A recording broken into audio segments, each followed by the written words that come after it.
Welcome in. Belly up, have a seat, grab a drink as we talk some Wingman Fantasy Football.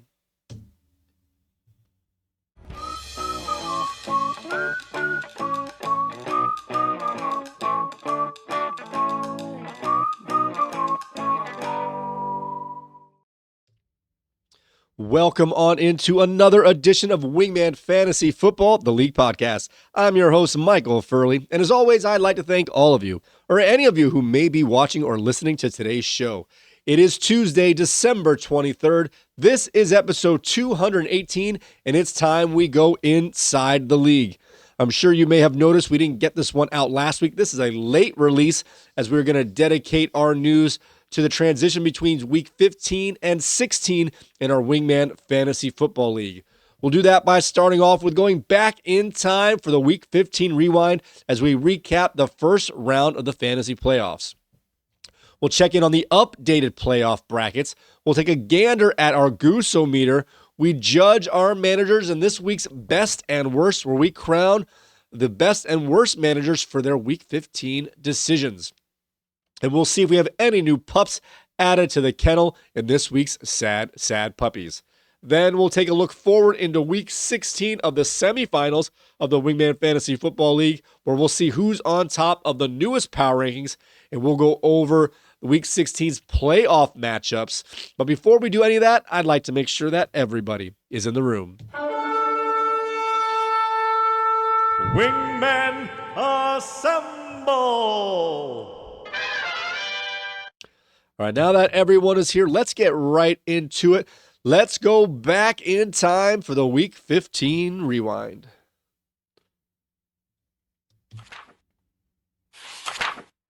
Let's go back!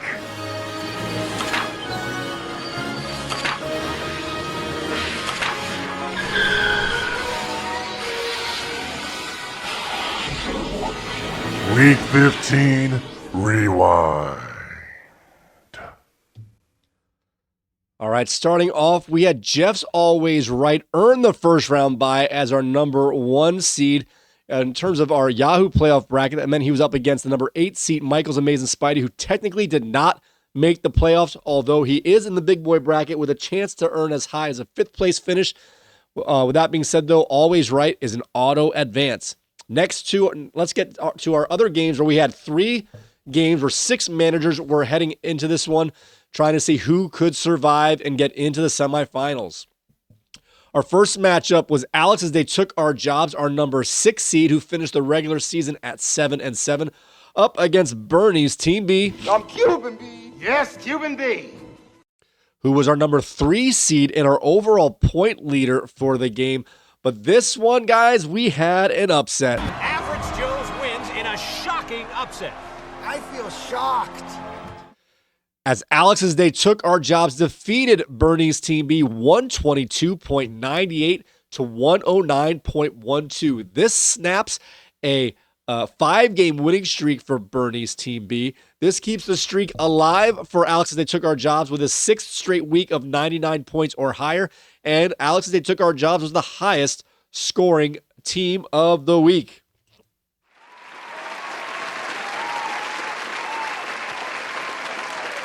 And unfortunately for Bernie's Team B, he was the highest scoring loser. It's all there, black and white, clear as crystal. You get nothing. You lose. Good day, sir. All right, let's see what players helped Alex as they took our jobs get this huge upset and advance to the semifinals with a chance for a back-to-back title. Starting off with his highest scoring player this week, Jason Michael Myers at 26.3 points. He just keeps chugging along as this is his 6th straight game of over 14 points. He has been amazing.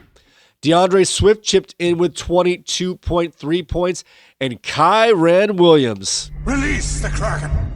added 21.3 points, and this is his 3rd straight game as a top performer. He's on fire! Baker Mayfield rebounded in week 15 with 21.18 points. Alex, as they took our jobs, had no duds in his starting lineup, and he had some strong players left on his bench as C.J. Stroud at 23.4 points, Brandon McManus at 17.1, and Terry McLaurin had 14.4 points, all on They Took Our Jobs bench. Now for Bernie's Team B, a high score once again at over 109 points. Wasn't enough in this particular matchup, beat a lot of high scores as well. Starting off with Amon-Ra St. Brown with 34.9 points. Jared Goff to complete the stack at 25.52 points. George Kittle came through with 18.8, and his kicker Chase McLaughlin had 12.1 points. The difference here was the duds in his starting lineup. He had Mark Andrews at 2.8 points, Ken Walker at 2.4, and the Dallas defense in the best matchup in terms of fantasy defenses against opponent could only get 1 point this week. And even more of a kick in the pants here, he left some strong players on his bench. Just some lineup decisions here could have helped him advance, as he had DJ Moore get 20.9 points on the bench, and Zay Flowers had 14.3 points on the bench. He's heating up. Both these teams made it through the week without any major injuries. On to our next game here. This one had Corey's Maydaddy 2s, who was the number 4 seed at 8-6, versus Ben's Go Gators, also at 8-6, finishing at the 5 seed. So these guys are right in the middle of the bracket, but this one was not even close, as Maydaddy 2s defeated Ben's Go Gators 122.10 to 98.09. This was our biggest blowout of the week, of a differential of more than 24 points. You got knocked the fuck out, man! And unfortunately for Ben's Go Gators, he was the lowest score of the week. This matchup was interesting, as these two players made a big trade late in the season, pretty much a trade for James Cook for Derrick Henry and DK Metcalf. And we're going to see how this one played out here. Starting with our Victor Maydaddy 2s, had so many top performers this week, as Brock Purdy chipped in with 28.2 points, Jamison Williams at 22.9 points. He's on fire. Jamar Chase came through with 18.2, and Eddie Pinheiro, kicker for the San Francisco 49ers, had 15 points. He's heating up. And Jackson Smith and Jigba is getting back into his groove, as he had 14.8 points. He's heating up. And DK Metcalf came through with 13 points. He's heating up. He had this high score, this big blowout, even though he had a dud on his bench, as he had the San Francisco defense for the second or third time this year give him 0 points. He did have one strong player on his bench who would have given a couple, almost a full extra point, as Michael Wilson had 13.9 points on the bench. He's heating up. If you weren't paying attention here, you did not hear Derrick Henry's name here. Well, they did hear DK Metcalf, so this is the one side of the trade. Let's see at Ben's Go Gators how James Cook did. He was his top performer this week at 30.1 points. He did great on his defense selection once again, with the Philly defense getting 21.25 points. He's heating up. And Javonte Williams came through with 15.1 points. He's on fire. And kicker for the Detroit Lions, Jake Shakin Bates, Shake and bake! had 11.2 points. He's heating up. But this is where this one got away from him here, as he had 3 duds in his starting lineup, starting with Chuba Hubbard at 4.3 points, Jake Ferguson at 2.6, and Alec Iomanner at 2.2. More like Ow-O-Manner. And he also had a strong player on his bench. Would not have been enough. However, Rico Dowdle had 11.2 points on the bench. So we have Alex's They Took Our Jobs and Corey's Maydaddy 2s advancing into the semifinals, where Jeff's Always Right is already waiting. We have one more matchup, and my goodness, this one came down to the wire. This was our closest game of the week at a 0.18 point differential. This one was so close. And heading into Monday night, Brian's under 40 was down by 15.52 points with Devon, the man Achan, in his lineup on Monday night. This one came down to the wire. But Brian's under 40 was able to take this one 77.88 to 77.70, a less than 0.2 of a point differential separating these two from going into the consolation bracket or advancing into the semifinals. Both these teams had low-scoring games, but it was about the matchups this week. All right, let's see what players helped Brian's under 40 despite the low score advance to the semifinals. Starting off with Bo Stevie Nicks. Where the landslide will bring me down. He came through huge with 29.08 points. And Devon, the man, Achan. Now you're a man! M-A-N, man! Devon Achan came through the Monday night getting 15.7 points. Again, he was down by 15.52, and Devon Achan got just enough. And it wasn't just that I'll get into the details in a moment here. And Nick Folk added 11.2 points. Before I get into the duds, let me break down how this even came to be. So this game, like I said, had a 15.5-point differential going into Monday night with Devon Achan in the lineup. And with 2 minutes and 32 seconds left, Pittsburgh only needed 2 first downs and the game would end. However, Miami used all 3 of their timeouts despite not hurrying up on offense on the other side of the ball. Got the stop. They get the ball with 2 minutes and 4 seconds left. So with Brian's under 40 down by 1.22 points with just over 2 minutes left, Achan gets a 6-yard reception with 1 minute and 7 seconds left. So not only was this the closest game of the week, and it came down to the last game of the week, but it came down to the last minute of the last game of the week. A heartbreaking loss for Katie's King George here. Heartbreaking indeed. I think I mentioned earlier that Ben's Go Gators was the lowest scoring team. He was not. In fact, Katie's King George was the lowest scoring team of week 15. All right, now getting back to the duds here for Brian's under 40. He had 2 duds in his starting lineup. Alec Pierce at 2.1 points, and the late scratch Rome Odunze stayed in his lineup and got 0 points. He did have some major injuries as Devontae Adams left the game early with a hamstring injury, is now considered week to week, and Rome Odunze, who did not play for the second straight game due to his foot injury, is also considered week to week. All right, now let's take a look at some top scores here for Katie's King George Scattaboo. Bijan Robinson is coming through. The great Bijan. Pardon me, would you have any Grey Poupon? Came through again with 27.5 points, and Cortland Sutton chipped in with 20.8 points.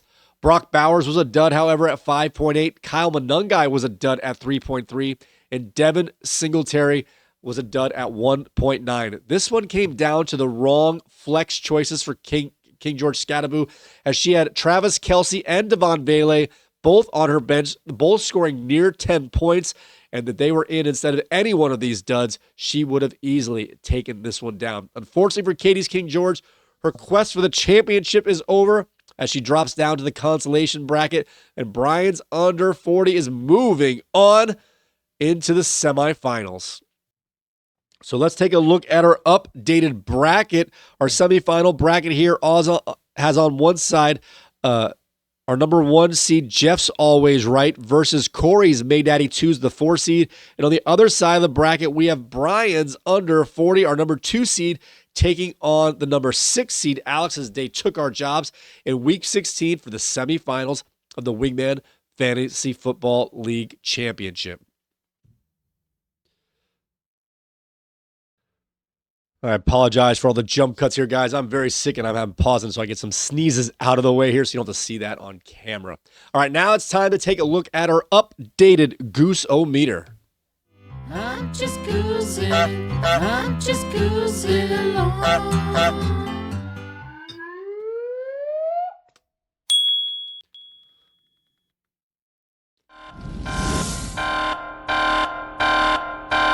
All right, guys, we added 3 more gooses this week.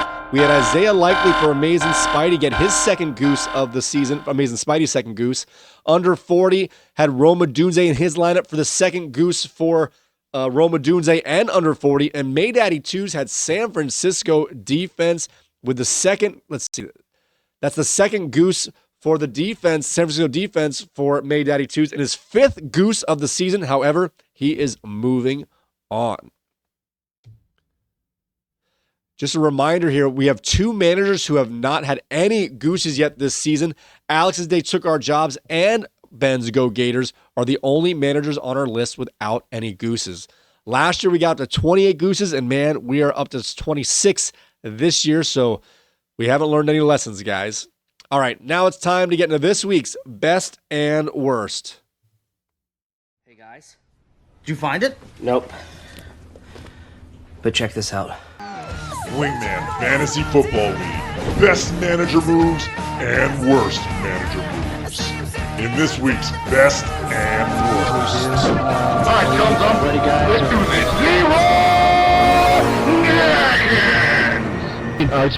this. Stick to the pledge. You Stick to the plan. are the absolute worst! All right, guys, we're going to find out here which strategy proved most fruitful in this week's best and worst. So our best for week 15 was Jeff's always right. First of all, he had the number 1 seed, had the bye, and although he was trending towards a playoff berth midway through the season and had the number 2 overall QB in scoring through week 15, Patrick Mahomes on his team, he did not sit idly by as he picked up both Jacoby Brissett and acquired Joe Burrow during week 9's free agency period. Didn't even spend a buck on these guys. And this is going to come in to help him out quite a bit with the huge injuries to Patrick Mahomes. So that was a full 4 weeks prior to the return of Joe Burrow that he picked him up. I did mention in one of our waiver wire target segments during the week 8 2-point conversation that Joe Burrow might be a sneaky pickup, but Jeff either heard us say that or did it on his own, but he picked up just a few days after we posted that. I had that back in my mind all the time. I was going to wait till week 9, 10, or 11 to do it, but he picked him up going into week 9, and it became fruitful this week as he pounced.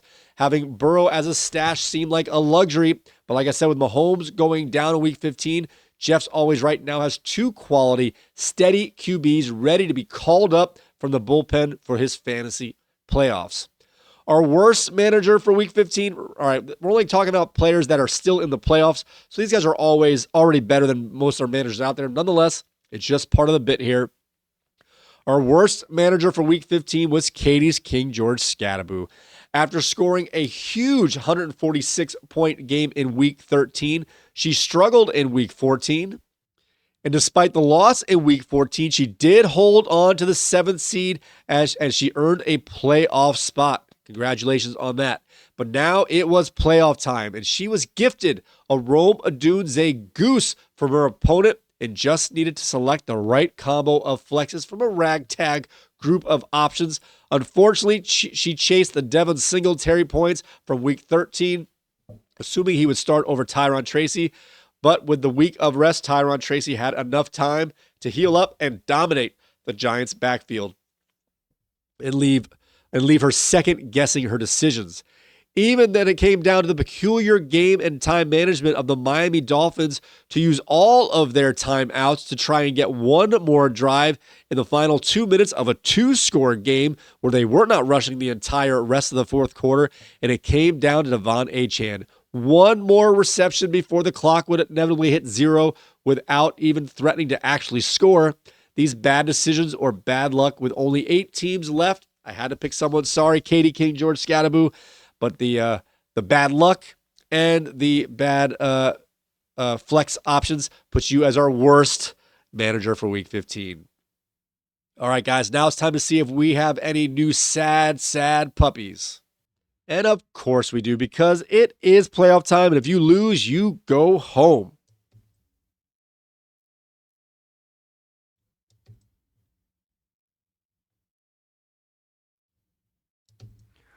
Wingman Fantasy Football. Sad puppies.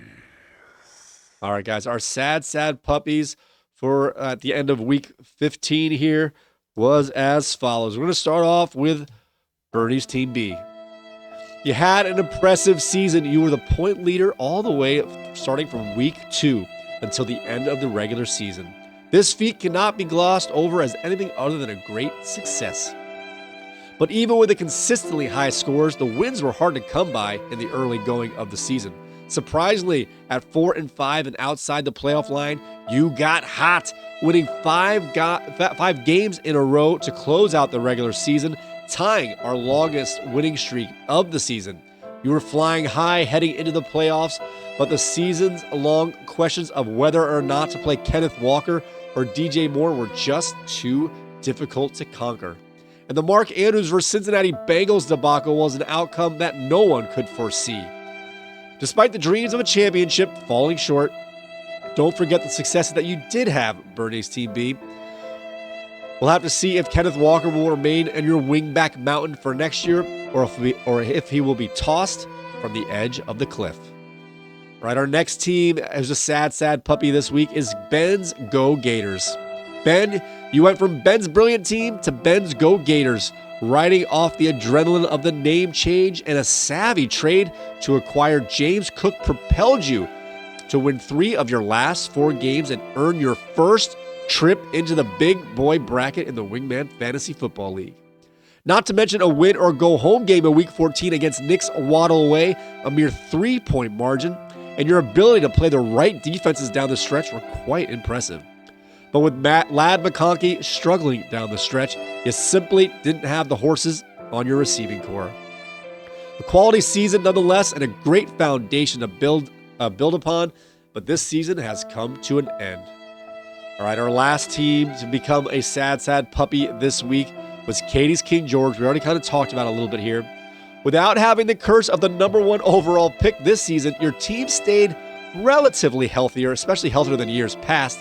Although the injuries were less than catastrophic than years before, they were still some gut punches throughout the year that you needed to navigate. Mike Evans going down early was tough, but you were able to turn Evans into Justin Herbert via a trade just in time as both McCarthy and Kyler Murray would be unavailable to play. Then the emergence of Cam Skataboo.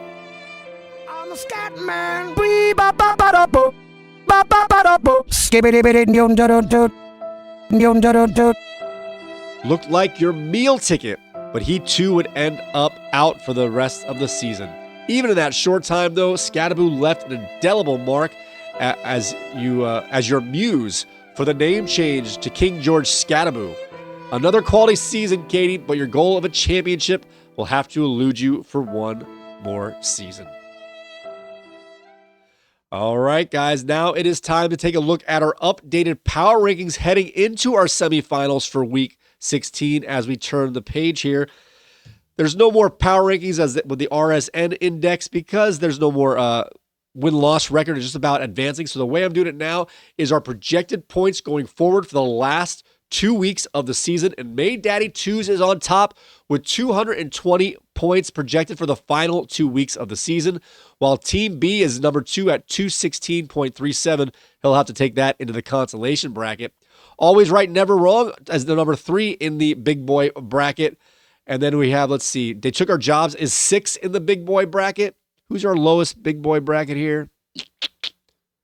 I'll take the under 40 at 183. He's 12th in terms of projected points going forward. However, he is hoping to advance into the big boy bracket. We will break that down next in our next Inside the League episode. All right, guys, where are we at now? Let's see. All right, let's get into this week's matchups. Actually, this past week, so we'll put this out late. This is for our Week 16, our semifinals, and our consolation bracket. These are the teams that all lost this past week. We have Michael's Amazing Spidey, who's the number 8th seed at 7-7, up against Ben's Go Gators, who's a 5 seed at 8-6. Katie's King George is up against Bernie's Team B, the number 7 seed versus the number 3 seed. But now it's time for our big boy bracket. We've got Alex as They Took Our Jobs to advance from the 6th seed up against our number 2 seed, Brian's under 40. And this one, let's see what type of players we're just looking at here. I'm just going to quickly break down some highlight players to watch. We have 2 medium quality quarterbacks with Baker Mayfield versus Bo Nix. We got Josh Gibbs versus Devon Achane for our quality running backs. And then we've got Kyron Williams versus Ashton Genty for our secondary running backs. And then it's down to our flexes. I like the quality of They Took Our Jobs flexes with Jacoby Myers, DeAndre Swift, and of course his kicker, Jason Myers. While I'll take the under 40 is going to be piecing together a ragtag group of his 3 flexes with Jalen Coker, Darnell Mooney and Josh Downs for this particular week. So this one, right, the initial projection has they took our jobs winning by winning 95.59 to 89.18. But we know what projections means, and we'll get back into our next week's episode later this week to let you know how this one broke down. Now for our next matchup here, we have Corey's Maydaddy 2s, who finished the season at 8-6, our number 4 seed, up against Jeff's Always Right, our number 1 seed coming off the bye, who is at 9-5. Let's take a look at some of their higher quality players here, as we have Jeff's Always Right having to deal with replacing Patrick Mahomes here. Let's see what he decided to go with. He went with Jacoby Brissett over Joe Burrow in his starting lineup this week, while Maydaddy 2s went back to the well of Brock Purdy. Now we have our elite running backs, Derrick Henry versus Josh Jacobs. So we have Josh Jacobs on Always Right, Never Wrong's team, and Derrick Henry off of that trade, staying with Maydaddy 2's team. But really the big matchup here is our wide receivers, as Always Right, Never Wrong has Puka Nacua, the number 1 ranked receiver in terms of fantasy points per game, up against Jackson Smith and Jigba, who was number 2 in fantasy points per game for the wide receiver position, as well as Jamar Chase, DK Metcalf, and Michael Wilson. So he's going with a wide receiver heavy lineup, with his only running back being Derrick Henry. And on the other side of the ball here, we've got Josh Jacobs and Tony Pollard in there for his running backs. And he's going with Puka Nacua, Khalil Shakir, and Kyle Pitts. I do not see a weakness in Maydaddy 2's lineup, while we have Khalil Shakir, for example, as a big-time weakness for Always Right. Going into Week 16, Maydaddy 2s was projected to win by just over 1 point, and we'll let you know how this one broke down in our next Inside the League episode. All right, guys, I want to thank you for joining me. I know we got this out late, but I did wanted to go through all of our best and worst and our sad puppies. I wrote it all up last week, but I wasn't able to get it recorded for you guys, so I did want to get it out. I know it's a little bit late, but at least you're all caught up as we head into the championship week now, and we'll let you know who advanced in these particular matchups. You could probably figure it out by some of the lineup choices I mentioned there. But with that being said, guys, you can find our audio feeds on your favorite podcasting platforms. Just search Wingman the League, and we'll come to the top of your search. Hey, while you're there, hit that follow button, hit the 5-star rating there, and leave a comment there as well. If you want to see our show, we have our YouTube channel at wingmanfantasyfootball.com/YouTube or youtube.com/@wingmanfantasyfootball. When you head over there, guys, do me the favor. Hit that like button, subscribe, hit the notification bell, and we need some nominees as we're going to get ready to get our Golden Wingman Awards together. We need our best draft day value, our biggest draft day bust, best free agent pickup of the year, and then we also have our playoff MVP and our regular season MVP as well. So go ahead and let us know who you think your favorite players are in those categories, and also our roller coaster of the year award. That's the player who has high highs and low lows, and you're never sure which way it's going to go. All right, guys, with that being said, thank you for joining me once again. We'll see you tomorrow for our waiver wire show heading into the championship week. This is a make or break for some of our managers out there. With that being said, may your glasses be full, your mugs stay frosty, and we will see you next time.